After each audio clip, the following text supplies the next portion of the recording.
Hey guys, this is Sarah from No BS Beauty. With me, as always, is my co-host Ike, who's in the restroom with me, as always, hanging out. Yeah, hanging out in his favorite spot. I think it's just because he likes laying there because then it makes it a little bit harder for me to do my routine. Yeah. Okay, so for today, I thought I'd just talk about a few things you need to change in your routine when the seasons change. And if you're in the U.S. right now, it's going from winter to spring and summer.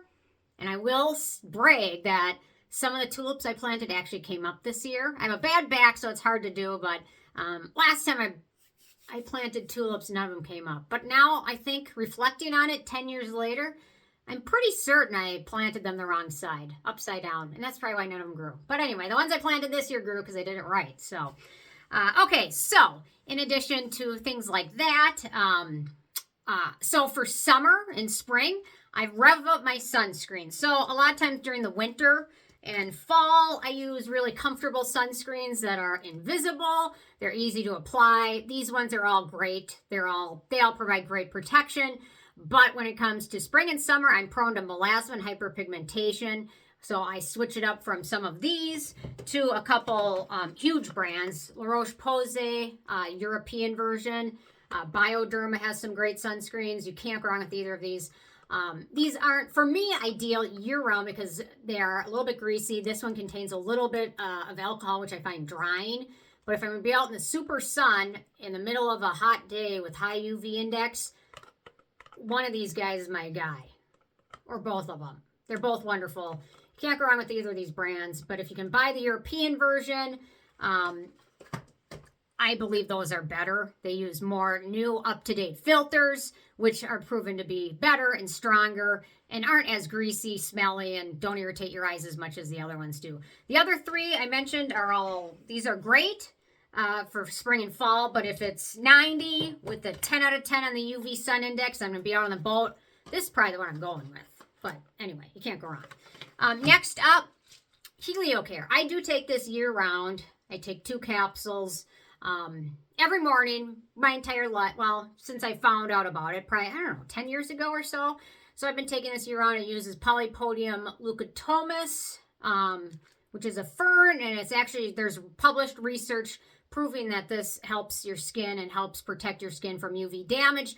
So I'm using this. I'm using the strong sunscreen. I'm wearing a hat and everything else that goes with it. So this is great. There's generic versions of Polypodium leucotomus you can buy. You don't necessarily have to buy the brand Heliocare. It is a little bit more expensive, but I do trust this brand in particular, but there's other brands you can find. I'm not sure. I typically follow the scientific research, which is done, and I trust this brand, but if you find something else that's similar that works, go for it.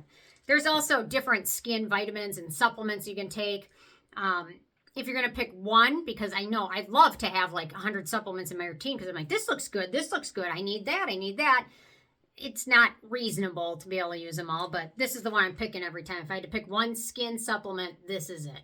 So, and if you can add in your summer and spring routine, go for it. If you suffer from melasma, hyperpigmentation, or very fair complected and live in a high sun area, I think taking this year round isn't crazy. So 120, so is that 2 months worth? So yeah. Okay, next up, I'm a big fan of double cleansing in the spring and summer, especially when you're wearing some of these strong sunscreens.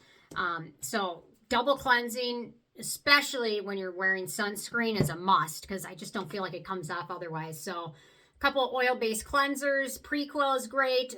Softymo is a speedy cleansing oil. It has no scent, is really nice. Or now the DHC deep cleansing oil. They're all great. So cleanse on dry skin first, and then after you rinse off the oil, then just use a gentle cleanser. Doesn't matter. Whichever one you like the best, go for it. But double cleansing when you're using a lot of sunscreen, especially during the spring and summer, it's more humid. Your skin can be more oily and greasy, and you're just doing more things. You're applying more sunscreen, things like that. Double cleansing is great. Another thing that I like to consider for spring and summer is reapplication. So if you're picky about reapplying sunscreens, there's mists. This one's from Naked Sunday. It is a US-based filters. It is. or a powder one. These are great. I wouldn't rely on these as your sole form of sunscreen because to apply these very liberally is not very easy and will probably not be enough. But using these as an additional layer or to reapply is a great option. So Anessa's powder, Naked Sunday spray. There's a lot of different mists now. Tier has one. This one has a fragrance in it, so I don't love it. Does this one? This one does not. Oh, it does have fragrance in it. So anyway, yeah. So you have some nice options there. So sunscreen and protecting your skin is going to be the most important thing. I think during the summer, taking a little bit, lowering down the amount of acids you use and exfoliants helps a little bit. So during the winter and fall and sometimes the spring, I tend to alternate. So one night I'll do retinoids, the next night I'll do exfoliants and like that.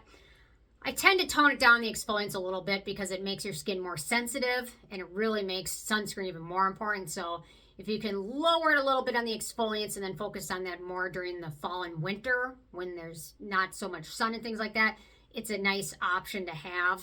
Some people's skin is very fussy with it, so sometimes it just won't work, which makes sunscreen and Heliocare and things like that even more important.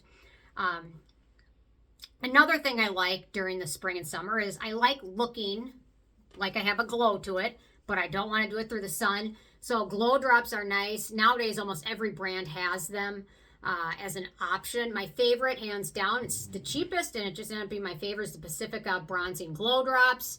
They mention they have vitamin C and plum in here. You're getting so little of it, it's really not. Pick the one that you like that feels the best on your skin and mixes the easiest. So I just mixed this. I mixed a couple drops with my moisturizer, and it works nicely. What brand is this? Isle of Paradise. Or you can go with a sunless tanner as well. I just find the bronzing drops are easy.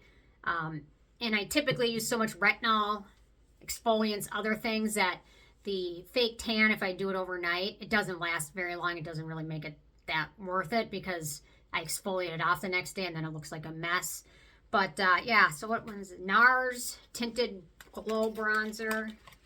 And you can mix these with body lotion too if you prefer. I typically just focus on the face, but Tinted Glow, I don't know, this looks more like a foundation, but I don't know. They have one for your body. So I guess I thought that's what this was, but Tinted Glow Booster. I'm starting to think I put the wrong box in the wrong thing, or I don't know. I have no idea. But I do know that almost every brand, Drunk Elephant kind of made it popular. So, and then last but not least, if you're acne prone or fungal acne prone, which fungal acne is kind of controversial topic. Some people believe it exists. Some people believe it's a skin type.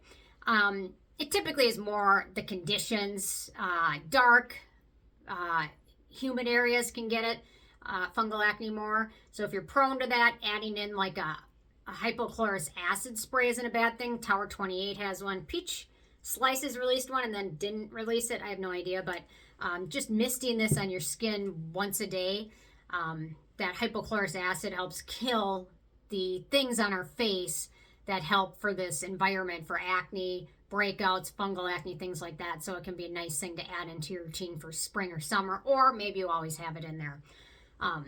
Just depends. So I think these are some of my favorite tips.